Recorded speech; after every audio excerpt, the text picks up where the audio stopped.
Hello, everyone. Welcome to a new episode of Silver Screening. I'm Aaron McGuire. And I'm Sean Torres. And we have a pretty nice lineup for you here today. We're going to be talking about The Hawk, the dubious Netflix TV series based on the wonderful world of pro golf. Yep. And we're going to be also talking about the Odyssey, Christopher Nolan's blockbuster potential coming to theaters very, very soon. 100%. And we're going to be wrapping things up with a debate on how historical do historical movies need to really be? Stick around for Silver Screening. Coming to you from the Stream Center at Concho Valley Homepage, powered by KLST and KSAN, where we break down the biggest movies, hidden gems, and everything in between. This is Silver Screening on ConchoValleyHomepage.com. Welcome back, everyone. And Netflix is releasing a new show called The Hawk, featuring Will Ferrell. And to me, this one looks like it could be very funny. But for now, here's the trailer. Lonnie Hawkins, you had a chance at completing the Grand Slam a long time ago. What will be going through your mind when you tee off tomorrow? I want my baby back, baby back, baby back, baby back. Chili's, baby back ribs, barbecue sauce. Can you repeat the question? Oh, yeah! Lonnie Hawkins is 3 feet from making his mark on golf history. You've got to be kidding me. You were a big shot golfer. I still am a big shot golfer. I just need to get my groove back. Dad, the guys are saying that I'm the Hawk now. Golf is easy. I think that you're afraid that our son is going to eclipse the great Lonnie Hawkins. The question is, are you a pro or a amateur? Laser focused on. Hey, did you miss me, everybody? Now, I know it's etiquette to be quiet out of respect, but what do you say today we make some fucking noise? Ball deep, ball deep. They call him the Hawk. He's a golfer. The greatest golfer in the world. They call him the Hawk. I hate him more than almost anyone. I thought you were married. Can I kiss you? No. Do you want to kiss me? Bradford is right over there. I asked I you can not see to he's do staring that. at us like a fucking weirdo. Rock and roll. Let's go. I guess they'll let anybody in the PGA Tour nowadays. You look ridiculous in that shirt. I'm getting a lot of compliments. I fought my way back so that we could play together. LeBron and Bronny. Stop saying LeBron and Bronny. Well, what else am I going to say? This isn't a LeBron and Bronny situation. They call him the Hawk. You hear those people? They want to just see you play golf. Birdie.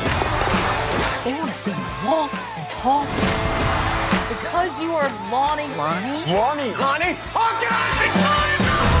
The greatest this game has ever seen. That's how it's done. They call him the Hawk. He's a golfer. The greatest golfer in the world. Hawk, yeah.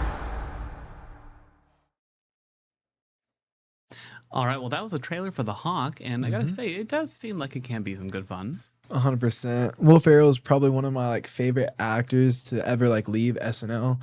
So I like to watch a lot of his stuff. I've probably seen Anchorman 2 in the movies when I was in middle school, 4 or 5 times. I really, really like Will Ferrell, and to me, this really feels like a Ricky Bobby, but tailored for the course.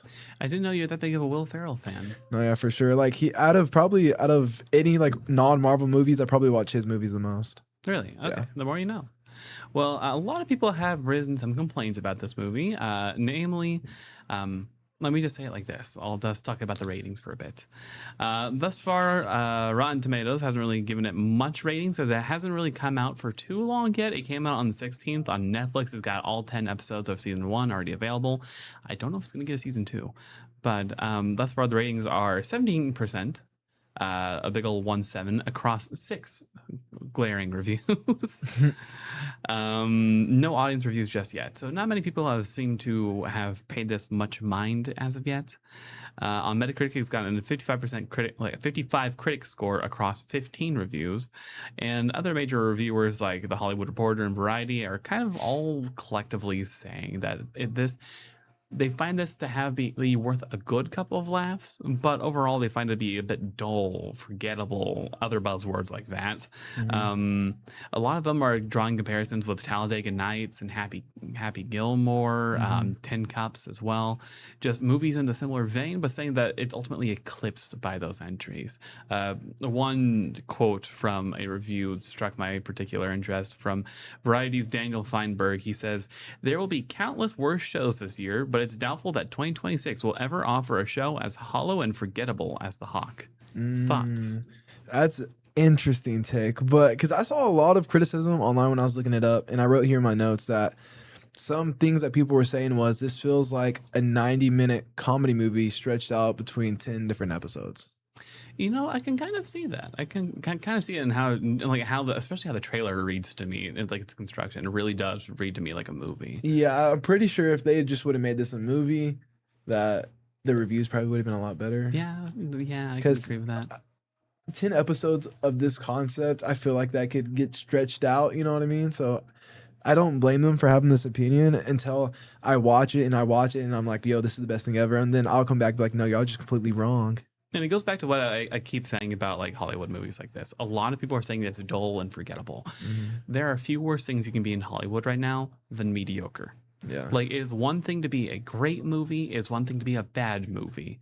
But being a middling movie almost guarantees that you won't see much traction in audiences or like among critics. Again, I think the Rotten Tomatoes scores kind of reflect this. It's had a day, and again, one day is still not a metric of ton of time. But you think there were no audience reviews. Yeah, not one person reviewed this. I feel that though, because like I honestly have not seen commercials for this at all, so I don't blame people for not reviewing it because I just have not seen commercials for it. And Jimmy Tatro, he's a funny guy. He's been in 22 Jump Street. Like, he's been in a lot of stuff, especially his internet content. He's really funny. This show looks like it has some decent legs to run on, but we'll see if it runs or crawls. Exactly. I know a lot of the major concerns people have are talking about this next discussion we're about to get into with the Odyssey. A lot of people are worried about putting movies on the Odyssey. It's that important in their eyes. And so I don't blame them for not exactly, I don't blame them for falling under the radar. Yeah. But at the same time, it's a bit scary. Before we go, one last quick piece of trivia. The series that would actually become The Hawk was announced in 2023. So this TV show has had 3 years to be worked on. And we're just now getting this. And I think that is what's the most glaring thing to me. For sure. All right. Are you ready to give your review, Mr. Will Ferrell fan? Let's see how true your loyalties lie. For sure. Good countdown. 3, 2, 1. I'll give it a thumbs down. I'll be watching this for sure. Of course. You and your biases. Yeah, I got loyalty, man. I'm loyal to the bone. Well, again, I don't know if this has enough going for it to warrant a watch, in my opinion, especially after everything I've seen online thus far. I just find it a bit nerve-wracking. For sure. But something that may be worth a watch is The Odyssey, coming to movies very, very soon, which we'll be discussing after the break. Coming to you from the Stream Center at Concho Valley Homepage, powered by KLST and KSAN, where we break down the biggest movies, hidden gems, and everything in between. This is Silver Screening on ConchoValleyHomepage.com. Welcome back, everyone. In this next trailer, I'm very excited for it because, in my opinion, this might be one of the biggest movies of the year. The stars in this cast, there's just so many of them. Christopher Nolan is a great director, and he's putting his hands on another film. This is the trailer for The Odyssey.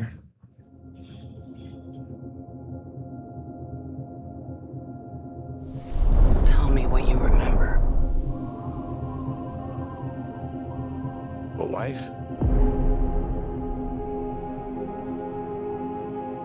A son. And then what? We won the war.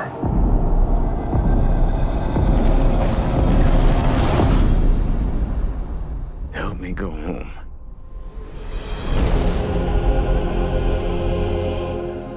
This is a household waiting for master.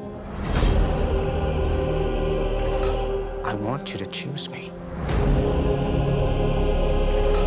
Ithaca's king is coming back. No, he's not.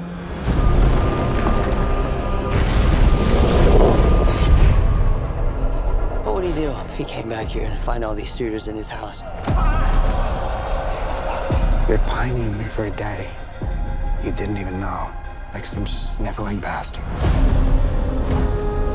Who's looking after your wife and son? Do you see? My dad is coming home.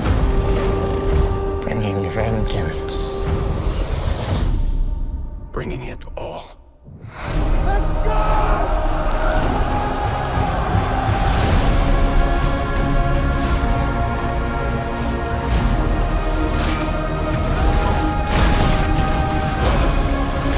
I need everyone at this party dead.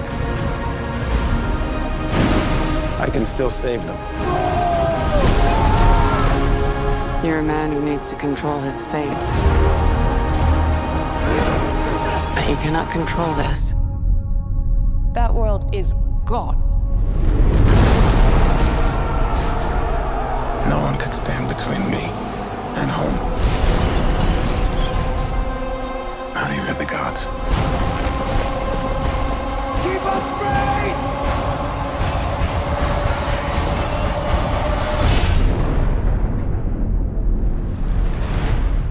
I think it's asleep.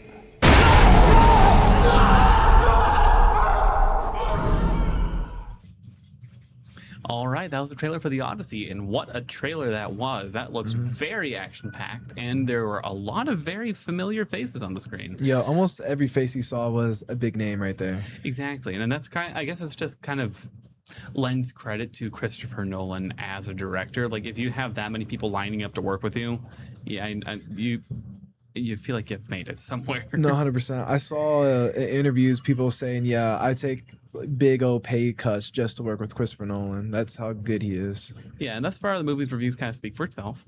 It's gotten 96% critic rating across 205 reviews on Rotten Tomatoes. No audience scores just yet because it's coming to theaters on July 17th, which is a day from now as the time of this recording. Other major reviewers have already kind of given their piece about it. Hollywood Reporter, Variety, Roger Ebert.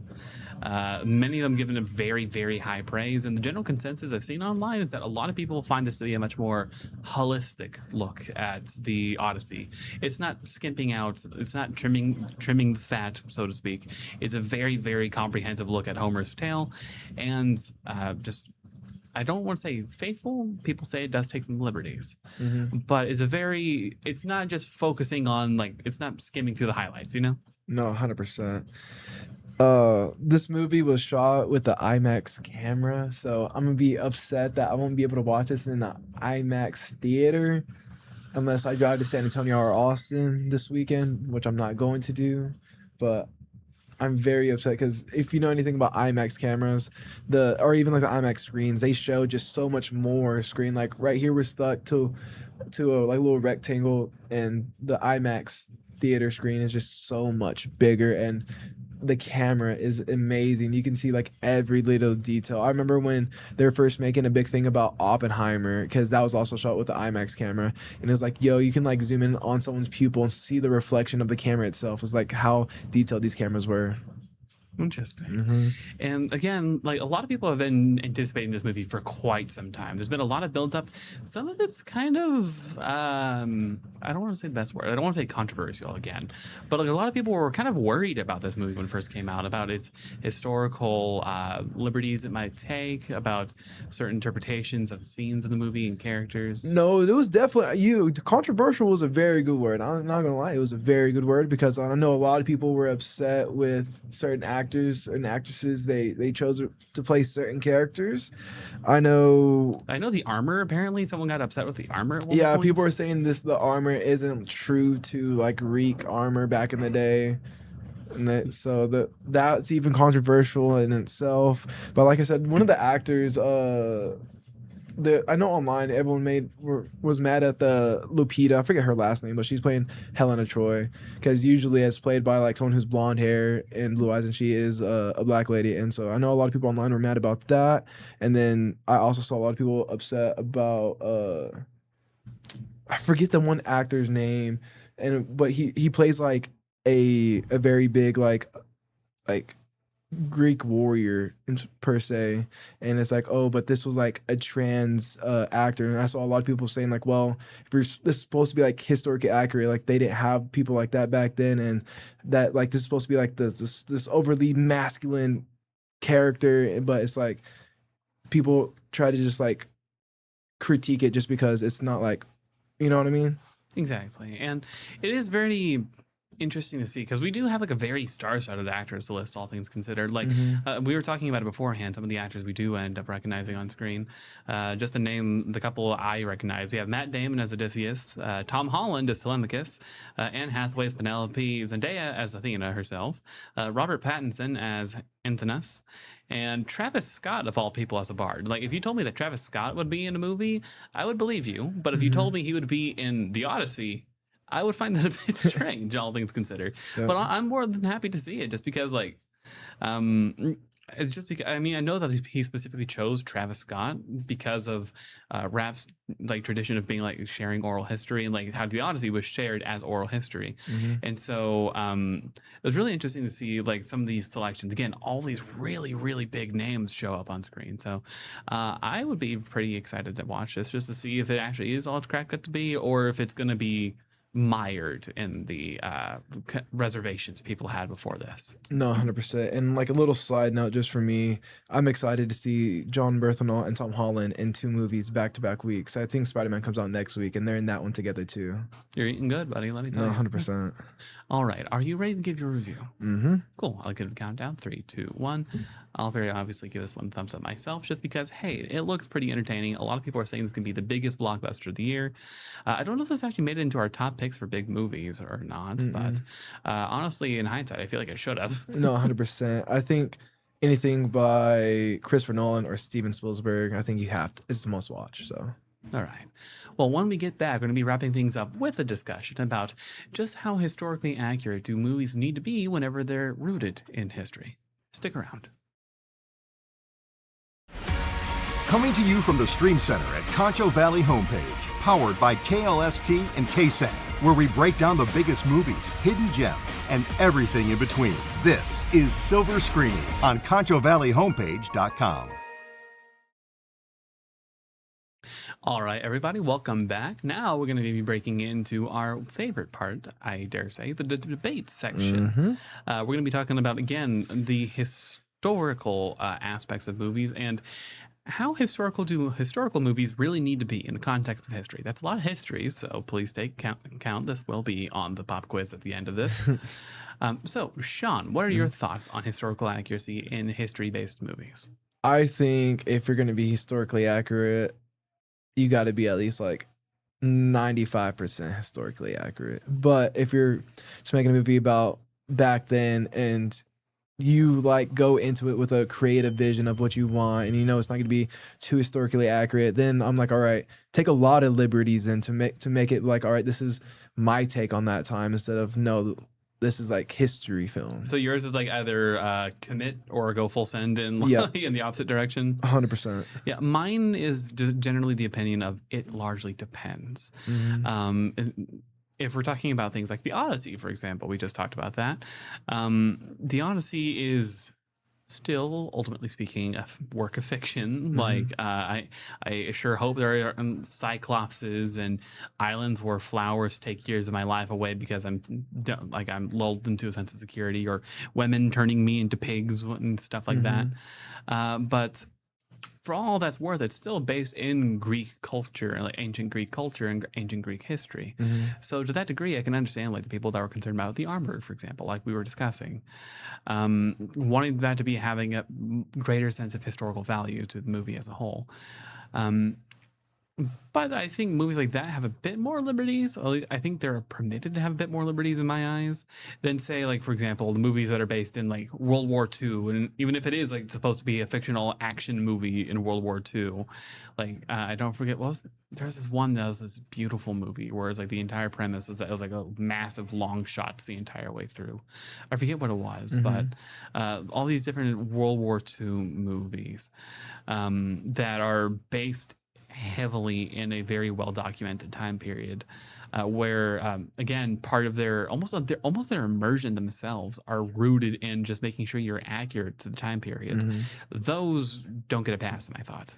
No, 100%. And like you said, it's very situational because movies like this, where the Odyssey is basically just a story, it's a myth. This is not real life. So to me, I do not care the liberties they take creatively with this because, like I said, they're not telling an actual story that actually happened in real life. Now, like you said, if we had a movie about not World War II, like this is the Civil War, and we made like Robert E. Lee, like a Native American guy that was gay, and like, what does that add to the story? You know, realistically, like you're at this point, you're just changing it just to change it, and this is no longer a historically accurate movie.